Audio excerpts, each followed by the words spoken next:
Tenemos una amiga que pues está bien preparada y le gustan estas frituras o sea, ahí te juegan con ese instinto. Qué bárbaro, muchas gracias, Ramón. Y esto ya se puso, pero tremendamente sabroso porque voy contigo, Eduardo. Ah, y además me faltó decirte, Ramón, que las grandes corporaciones te podrían decir, ay, si se te sube el colesterol o tienes hipertensión, no te preocupes, aquí hay Lipitor para bajarte el colesterol y aquí hay Avirena para bajarte la hipertensión, y entonces te llenamos también de medicamentos que también tendrás que pagar tú o tus gobiernos, o sea que el negocio es como redondito. Y además hay otro elemento terrible, ¿eh? Pasa lo mismo con el tabaco. Es decir, cuando tienes un problema de exceso de peso, el culpable eres tú. No es la publicidad, no es que hayan destruido tu alimentación tradicional, no es que en los colegios se dediquen a colocar armarios con alimentos envueltos en papel de color enormemente dulces, saturados de chocolate, de grasas saturadas, etcétera, al acceso de los niños cada vez que salen de la clase. No, la culpa no es de quienes colocan esos armarios y que inducen con su publicidad ese consumo. La culpa la tiene la gente, y en algunos países se empieza a cuestionar, como pasa, por ejemplo, con el tabaco, que es algo parecido, tu derecho a la salud, ¿no? Porque tú estás gordo por tu culpa y, por tanto, pues la sanidad ya no te va a cubrir ese problema renal, ese problema cardíaco que tienes, etcétera, porque si estás gordo es tu culpa. Tienen una enorme habilidad para descargar la culpa sobre la gente sencilla, aquellos que nos diseñan lo que debemos comer. Tremendo. Eduardo, voy contigo, esta es tu área. A ver, con todo lo que nos describe Ramón, que es una distopía total, es un mundo siniestro. Y yo te pregunto, ¿cómo llegamos aquí? Porque parece ser que pues somos como una verdadera granja de pollitos, en donde a unos nos alimentan y nos engordan, otros nos enflacan. Luego, esto de alejar la producción, es decir, Ramón decía que va contra la lógica, sí, va contra la lógica, va contra la naturaleza incluso, pero va a favor de los bolsillos de los dueños de barcos, aviones, ferrocarriles y todos los transportistas e intermediarios. Ahí sí va a favor de su lógica. ¿Cómo llegamos aquí, Eduardo? ¿Es un descuido de la especie humana? ¿Es la desesperación de la especie humana por controlar y tener un coto de poder? ¿O es que hay grupúsculos que sí verdaderamente, con una mente criminal, manipulan y diseñan todo esto pues para seguirse enriqueciendo? ¿Cómo lo explicamos desde la sociología, psicopedagogía? ¿Cómo te enseñan, lo que decía Ramón, a comer cosas que no estaban en tu costumbre? Y que me imagino que todas las costumbres primitivas de toda la especie humana, pues estaban basadas en una alimentación ad hoc, sana, de acuerdo al medio ambiente en que vivía, ¿no? Pero ahora esta globalización ha hecho que nos traguemos cosas. ¿Cómo incluso te enseñan pedagógicamente, utilizan, me imagino, herramientas pedagógicas para meterte ciertos alimentos que debes de comer? ¿Cómo llegamos aquí? Por favor, Eduardo, explícanos. Yo pongo siempre dos ejemplos, ¿no?, para explicar esto. Uno es referido al tema del tabaco y otro es referido al tema de la alimentación. En Estados Unidos, concretamente, que es el país que de alguna forma nos sirve a hacer la referencia. En el tema del tabaco, por ejemplo, los grandes tabaqueros a comienzos del siglo XX se dieron cuenta de que no era un buen negocio, o que podía mejorar el negocio si incluían mucha más gente fumando que lo que hasta ese momento se incluía en la sociedad, ¿no? El tabaco estaba prohibido para las mujeres, era una cosa que solamente las mujeres malas, me permite la expresión, fumaban, y era un marchamo de una mujer casquivana, ¿no? Entonces, el sobrino de Freud, que es fue un gran publicista, diseñó una cosa que se llamaban las antorchas de la libertad. El día 14 de julio consiguió que miles de mujeres jóvenes, bellas y guapas, en un momento dado, salieran reivindicando fumar como una opción de libertad personal. Evidentemente, una campaña publicitaria perfectamente montada que consiguió que automáticamente el consumo de tabaco en Estados Unidos y en Europa posteriormente se multiplicara en el sector femenino, ¿no?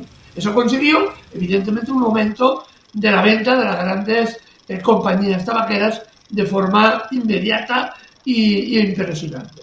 Así que las otras compañías de alimentos, viendo que el inventor, el sobrino de Freud, era un personaje que había que tener en cuenta, le propusieron otra idea. La segunda idea fue que variara la dieta de los estadounidenses, que hasta aquel momento era una dieta relativamente sencilla, de cereales, leche, café, alguna mermelada, y que se cambiara la dieta por la panceta, el cerdo, los huevos batidos, etcétera, ¿no? Que era un aporte proteínico y de grasa muy importante. Aquí el quien pagó la campaña publicitaria fue básicamente las grandes compañías de producción de cerdos de forma en granjas y de este tipo, ¿no? Así que el personaje diseñó una campaña que duró casi 12 años para conseguir cambiar la dieta de los estadounidenses. Y en feria que lo consiguió. En cuanto que la dieta anteriormente era de cereales y a partir de entonces la dieta típica de un norteamericano ahora es huevos revueltos, panceta por la mañana, que es un aporte de grasa muy importante, ¿no? Aquí tenemos dos ejemplos muy simples que se entienden perfectamente de cómo actúan, de cómo consiguen que la gente cambie sus hábitos alimenticios. Hay un interés crematístico, económico detrás. Las grandes compañías, en aquel caso tabaqueras y de producción de carne de cerdo, tenían un exceso de producción que tenían que colocar en el mercado y evidentemente encontraron a través de la publicidad y a través de la modificación de la conducta, en el caso del cambio de forma alimenticia por las mañanas es evidente, cambiaron la capacidad la capacidad introspectiva de la población para que llegaran a la conclusión de que ese tipo de alimentación era la correcta. Después, evidentemente, hay un trabajo que también se realiza sistemático en las escuelas y en las universidades, y después hay otro elemento muy importante que yo siempre sitúo como elemental, ¿no? Que es la clase médica, una parte de la clase médica que es sobornada, y la palabra puede sonar dura, pero es cierto, es sobornada de múltiples formas, para que acabe creyendo que eso que le han dicho los visitadores es una cosa realmente buena y que está soportada sobre estudios científicos. En el caso, por ejemplo, del campo de dieta, se hizo una campaña enorme a la clase médica con informes falsos, inventados, para que los médicos, al leer esa información, que evidentemente ya se preocupaban de que les llegara de forma rápida, llegaran a la conclusión de que recetar ese tipo de alimentación era una cosa buena, ¿no? Así que tenemos una campaña publicitaria organizada por los grandes fondos de poder económico que hace cambiar la concepción de la población y acaba consiguiendo que interiorice esta población formas de comportamiento que desde el punto de vista lógico no son racionales, ¿no? Pero no estamos hablando de racionalidad, estamos hablando de negocio. Y un punto más que pienso que también deberíamos tener en cuenta, ¿no? La relación entre la comida y las clases sociales, que es importante. Es decir, al margen del problema de la hambruna, hay otro elemento también trascendental. Yo hace poco estuve viendo lo que dicen que es el segundo Nilo, que es un conjunto de canales para aumentar la irrigación del desierto egipcio, porque Egipto tiene un gran problema con los cereales. No produce los suficientes cereales para poder abastecer a su población. Pues bien, las obras hidráulicas en torno al canal del Nilo, al segundo Nilo, se van a dedicar exclusivamente, prácticamente, a productos alimenticios ecológicos de alto valor económico para la mesa de los ecologistas ricos de Alemania e Inglaterra.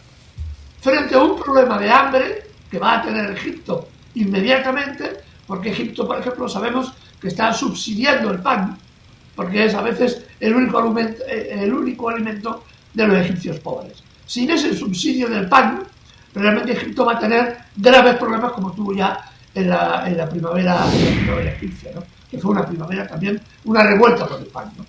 En cambio, en lugar de producir cereales, en lugar de producir trigo, lo que se está produciendo es, con obras hidráulicas carísimas, se está produciendo pues fresas fuera de temporada, aguacates fuera de temporada, piña tropical de forma temporal, que está cuidada con productos que son supuestamente ecológicos, para que ricos de Inglaterra y de Italia o de Alemania puedan consumir productos ecológicos, aunque se produzcan a 2 o 3 mil kilómetros de distancia, ¿no? Esto también es otro de los grandes problemas que en este momento hay.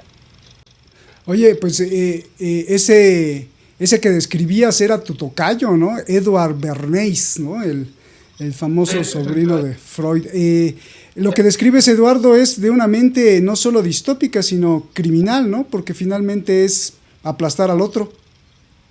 Sí, evidentemente, esto es absolutamente criminal, igual que, por ejemplo, los grandes grupos de poder económico, que ahora se han transfigurado. Antes eran las grandes multinacionales y ahora se ocultan. Eso es otro tema que otro día podemos hablar, si interesa, porque se están convirtiendo en lo que se llaman fundaciones, ¿no? Hoy los grandes grupos de poder económicos se han transmutado en fundaciones, y estas fundaciones son los que están determinando y diseñando la política alimentaria del mundo, ¿no? A ver, por ejemplo, Bill Gates, que habla de fundaciones filantrópicas, y es un filántropo, no tiene ningún problema en Centroáfrica, por ejemplo, en tener de las fábricas y controlar las fábricas más contaminantes del mundo en cuanto a productos de desecho de estas mismas fábricas, ¿no? O la importancia que tienen la contaminación de minas que están en manos de Bill Gates y su fundación en Brasil, en África, incluso en Asia, ¿no? Es decir que... Pero Eduardo, Bill Gates te diría, yo no, pero Bill Gates te diría, no, Eduardo, pero ¿qué te pasa si le estoy dando empleo a mucha gente y la estoy sacando de la pobreza? Sí, pero sus políticas, por un lado, sí que dan para el que trabaja en unas condiciones terribles, eso también hay que decirlo, porque evidentemente las condiciones laborales de las empresas de Bill Gates hay que mirarlas con lupa, es decir, está dando trabajo a un grupo de personas muy concreto, a unos cuantos miles, pero la contaminación que está produciendo mata a decenas de miles. Y el nivel de explotación de la riqueza que están extrayendo impide que nuevas generaciones de futuros habitantes de este planeta tengan los recursos mínimos para poder sobrevivir. Así que un poco es aquel como refrán, ¿no? Hambre es pan para hoy y hambre para mañana, ¿no? Pero en el caso de Bill Gates ni eso, ¿no? En el caso de Bill Gates ya sabemos, bueno, como él, otros muchos filántropos, ¿no? Que se llaman filántropos, ¿no? De todo tipo, ¿no? Como los de Facebook o los de Twitter. A ver, ahora todo el mundo es un filántropo, se dedica a hacer obras de caridad en las que evidentemente intentan cubrirse todos los desafueros y los desatinos que están haciendo por aumentar el nivel de riqueza, ¿no? Su nivel de riqueza particular, ¿no? Que es una cosa de verdad increíble. Alguna vez ya lo hemos comentado, ¿no? De cómo esta gente atesora más riqueza de lo que jamás nadie podría llegar a consumir. Pero así es. Y además que cuando entran a todas estas zonas dicen con el pretexto de que les vamos a dar trabajo, sí están convirtiendo en asalariados a muchos indígenas que tenían pues ahí su gallinita o tenían ciertos recursos, y ahora los convierten en dependientes de un salario verdaderamente ínfimo. Qué terrible lo que dices, Eduardo. Gracias. Ramón, pues nos vamos una preguntita más y luego la conclusión. La pregunta que te quiero hacer es, ¿cuáles son los 3 focos rojos, para ponerle a nombre y apellido, cuáles son los 3 focos rojos urgentes que estás viendo en este momento de gran crisis, tanto lo que describías de la epidemia anterior, luego la guerra, y tenemos unos cuellos de botella terribles en las cadenas de producción. ¿Cuáles son los 3 puntos, ya sea geográficos o corporativos o con nombres de empresas, que tú estás viendo, focos rojos que te están parpadeando y que te están llamando la atención, y que si no se hace algo, ¿qué podría pasarle a las sociedades del mundo? Por favor, Ramón. Me pones una pregunta muy difícil, porque hay tal constelación de puntos rojos en este momento que es difícil ver la prioridad. Vemos una serie de alarmas. Ahora mismo, sin duda, el tema de la guerra es un tema importantísimo, porque la guerra acelera la destrucción, impide el desarrollo normal de las cosechas y del flujo de la producción. Pero detrás de ello hay muchos factores. Yo creo que la cuestión está en que hay que empezar a trabajar por cambiar el modelo alimentario y el modelo agrario y que funciona hoy en el mundo. Hay que, en cierta manera, desglobalizar, volver a una producción local de cercanía, volver a recuperar las tradiciones alimentarias de cada comunidad en el planeta, porque estas tradiciones están basadas en los productos que en cada territorio se pueden producir en mejores condiciones, y por otra parte poner coto, generar una mayor intervención de control público sobre las empresas de la agroindustria.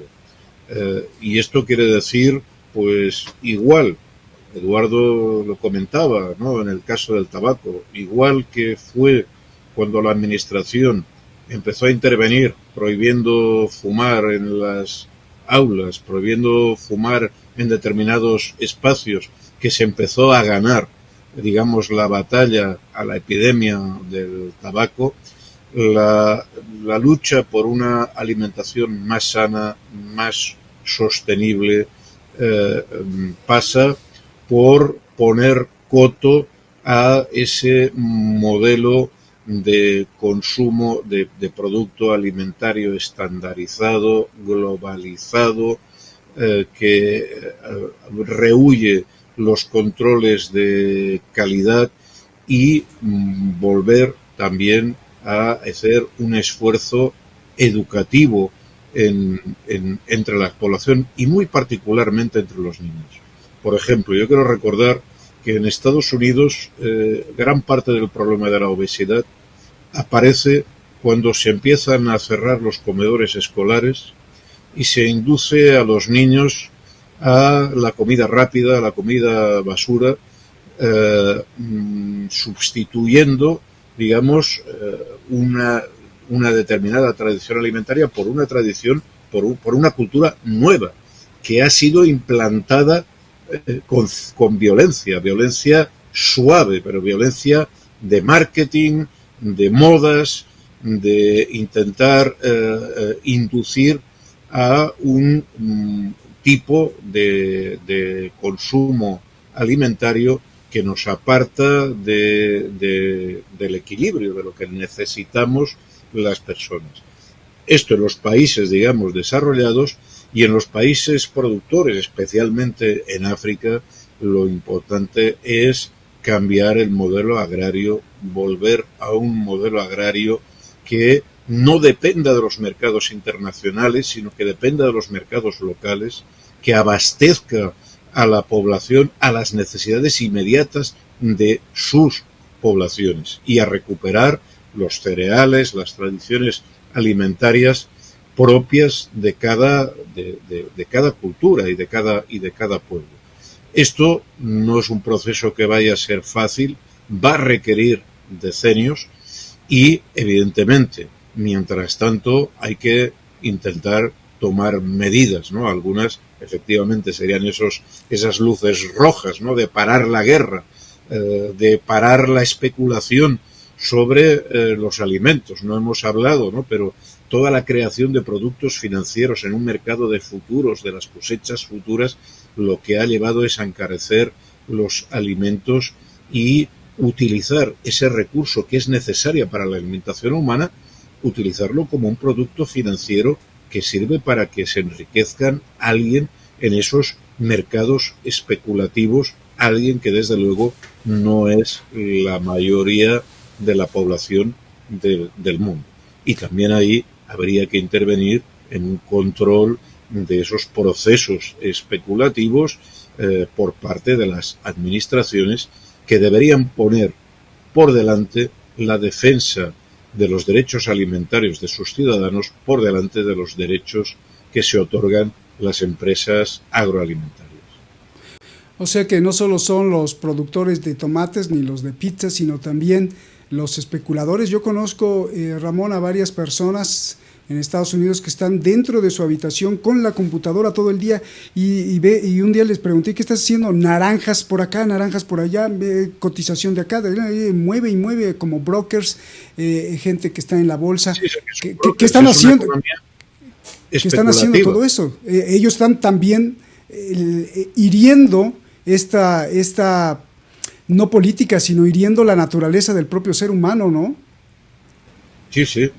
Porque después, con este tipo de decisiones, resulta que lo que se acaba plantando, lo que se acaba produciendo, obedece más a ese furor especulativo que no a una decisión racional basada en observar los recursos disponibles, las tierras disponibles, los fertilizantes disponibles y observar también las necesidades a cubrir. Que vuelvo a decir, tenemos hoy en el mundo una capacidad para producir suficientes alimentos para la población que hoy existe. Los problemas no están en una falta de capacidad de producir, sino están en la distorsión de qué es lo que se produce, que obedece más a la especulación que a las necesidades, y sobre todo cómo se distribuye. Y luego un problema que es a las multinacionales les interesa producir a gran escala, producir pocos productos pero que vayan al mercado mundial, que se pueda comprar en Sudáfrica, en Moscú o en Canadá. Y eso quiere decir que son pocos productos muy simplificados, que tienen pocos condimentos, por decirlo así, y que diversifica mucho, que acaba con la diversificación de la capacidad de producir de nuestro planeta, que puede producir una enorme variedad de alimentos y que de esta manera reducir el riesgo de tener dificultades en ese suministro de alimentos. Por tanto, también la diversificación, el recuperar la enorme riqueza que hay en nuestro planeta de semillas, de variedades alimentarias, de tradiciones gastronómicas, es algo que permite salirnos de esa pendiente de ir a un mismo modelo alimentario para todo el mundo, que se basa eso en muy pocos condimentos que se producen a una enorme escala, pero que en un momento determinado, sea por el transporte, sea por el agotamiento de tierra, sea por la falta de energía para producir fertilizantes, ese modelo tan dependiente de tan pocos productos nos sitúa en un enorme riesgo de cara al futuro. Increíble, Ramón, muchísimas gracias. Fíjate, en este programa hemos siempre venido denunciando cómo las grandes esferas quieren implantar pues un orden global en el cual pues nos conduzcan a tener una sola religión, una sola moneda, un solo gobierno, y ahora faltaba esto, ¿no? Un solo tomate estandarizado para todos, dándole, pues, destruyendo la capacidad endógena de las sociedades y de las etnias. Qué terrible lo que planteas. Eduardo, cuando estaba hablando Ramón, me estaba acordando mucho de ti, de otros programas, y yo te voy a decir, bueno, desde la disciplina agropecuaria, desde la disciplina agroalimentaria, Ramón está dando la solución. Ahora yo te voy a preguntar, sí, ¿y cómo le hacemos? Porque la mayoría, si no por decir todos los gobiernos, pues hay una corrupción total que te obligan, o bueno, pues recibes una prebenda a cambio muy jugosa para hacer cosas. Y empecemos con las armas. Tú mismo lo dijiste, allá en tu gobierno, pues no sé si lo obligaron o no, pero compraron unos cazas para defender las Islas Canarias. Siempre me acuerdo de este ejemplo que tú mismo pusiste, que no tenían razón de ser y que además los enviaron hacia Europa Oriental. Entonces, si pasa eso con las armas y los gobiernos son obligados o son corrompidos, pues con los alimentos habrá un gobierno que diga no, yo te voy a certificar empresa y no te voy a dejar. ¿Se va a poder hacer eso o vamos directo a la destrucción alimentaria, Eduardo? No, se debe hacer eso porque eso depende también de la propia subsistencia de todos nosotros. Es decir, que lo que ocurre es que entramos dentro de la racionalidad política. Si no hay la previsión de un cambio político, de una presión política de los ciudadanos sobre sus gobiernos, es muy difícil introducir cambios realmente de sustento, que no sean meros diseños florales, sino cambios sustantivos. Debemos de pensar que la guerra, el capitalismo en este caso, la riqueza de unos pocos, está ligada siempre y utiliza como medio la hambruna y la guerra. Yo, por ejemplo, ahora me acordaba de cuando paseábamos hace un tiempo que estuve en la guerra en Siria, y nos paseábamos al norte de Alepo, y nos explicaban allá que las fuerzas norteamericanas estaban utilizando agente naranja en las zonas productoras de trigo de Siria para provocar la hambruna en el país. Aparte de la guerra, también sistemáticamente se destruían los campos de cultivo, porque la zona norte de Siria es una zona muy rica en producción de cereales, y cómo se utilizaba el agente naranja y otros productos químicos para esterilizar la tierra, ¿no? Es decir, que tenemos la necesidad de un cambio político que empuje a las sociedades a tomar conciencia de lo que realmente está sucediendo, porque en ello nos va la propia subsistencia, ¿no? Ahora, por ejemplo, apunta el sistema productivo, el sistema capitalista en que estamos inmersos, nos apunta a que vamos hacia una sociedad de ricos y pobres que se va a diversificar aún más en cuanto al tipo de alimento. Es decir, ya no estoy haciendo una proyección subjetiva, ¿no? Estoy haciendo una proyección real de clases sociales que podrán consumir, o tienen poder económico, consumir pues carnes, ternera, cerdo de buena calidad, vegetales de buena calidad, etcétera, y otra parte de la sociedad que tendrá que alimentarse, entre otras cosas, con insectos y otro tipo de productos mucho más baratos y estandarizados, como decía Ramón, ¿no?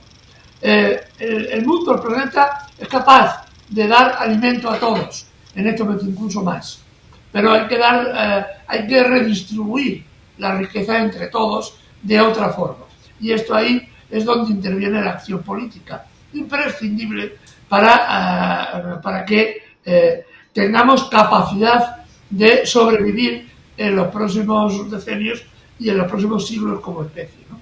Es decir, el mundo puede.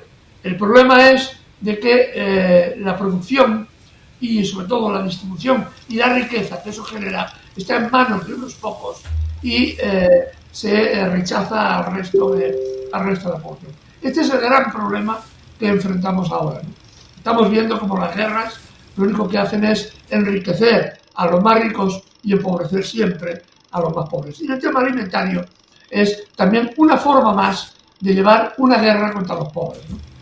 Los ricos podrán, ya no hablo del caviar, de ese tipo de alimentos, ¿no? Hablo de comida que hoy clases medias todavía tenemos, pero que dentro de no demasiados años veremos cómo se limitan a sectores sociales pudientes, mientras los otros sectores tienen que sobrevivir con lo que puedan, ¿no? Esta es también una imagen que tenemos que pensar también que desgraciadamente la tenemos muy cerca, demasiado cerca. Tremendo, Eduardo, tremendo. Muchísimas gracias, Ramón. Pues nos vamos. Te felicito con todo respeto, con toda humildad. Es un placer, fue un placer tenerte aquí. La última pregunta, bueno, si quieres agregar algo que se nos haya escapado, porque hay muchas cosas, pero bueno, pues también el tiempo es reducido. Si quieres agregar alguna cuestión, adelante. Y si no, pues la última pregunta es la conclusión. Y la conclusión, ahora estamos haciendo un ejercicio nuevo, es que escojas una palabra para representar el tema de hoy, o representar tu preocupación personal o tu preocupación profesional, o una palabra para representar lo que está pasando, lo que quieras, una palabra, y después en 15 segundos nos explicas por qué escogiste esa palabra, para que le pongas así la cereza al pastel, por favor.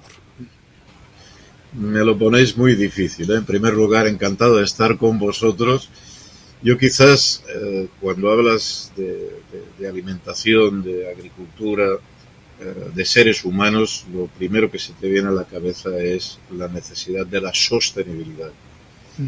Y esa sostenibilidad es necesaria, en primer lugar, porque vivimos en un planeta limitado, que es el que es, con su capacidad de tierra fértil, de agua, de recursos, pero también un planeta que tiene sus necesidades de alimentar a un colectivo humano que tiene derecho a sobrevivir y que tiene derecho a poder vivir con dignidad, también de manera sostenible. Y por tanto, con ese concepto también incluye la redistribución de esa riqueza para hacerla posible la vida digna para todos aquellos que habitamos este planeta. No sé si te respondo no, la pregunta, pero claro que sí, ¿no? No hay respuesta, más bien es la construcción que ustedes hacen con su análisis. Muchísimas gracias, Ramón. Eduardo, pues igual, tu cereza, escoge una palabra y nos explicas por qué escogiste esa palabra. Adelante, Eduardo. La palabra me la ha quitado Ramón, en este caso. La palabra para mí es redistribución. Solo así se puede abordar una crisis como la actual y la futura, la que ya estamos viviendo. Solo así podemos evitar el efecto de las guerras sobre la destrucción de las personas y del medio ambiente en el que vivimos. Solo redistribuyendo la riqueza de forma lógica, racional, entre todos los habitantes del planeta, es posible llegar a metas superiores en las que la raza humana pueda desarrollarse de otras formas. La falta de esta redistribución económica, social y política es la que genera las grandes diferencias sociales y la que nos impide avanzar aún más de lo que la raza humana puede llegar a adelantarse en el futuro. Redistribuir es la palabra esencial en este momento, diría yo. Les agradezco mucho, tomo sus dos palabras para que ustedes me lo permitan, y usted que nos está viendo también en casa, pues nos los permita para hacer pues esta pequeña reflexión. En esto de la redistribución, tengan mucho cuidado, porque hay muchos Robin Hood que le gusta y que les gusta redistribuir, y en esa redistribución el que reparte y comparte, como decía mi abuelita, y perdón por ser tan coloquial, se queda con la mayor parte, porque hay muchos muy falsos que le prometen y en realidad es otra de las máscaras del ser humano. Tenga mucho cuidado con eso. La única solución es, como decían nuestros expertos hoy, estar atentos y tratar de cambiar esa idea de alimentación. Muchísimas gracias, nos estamos viendo, hasta la próxima.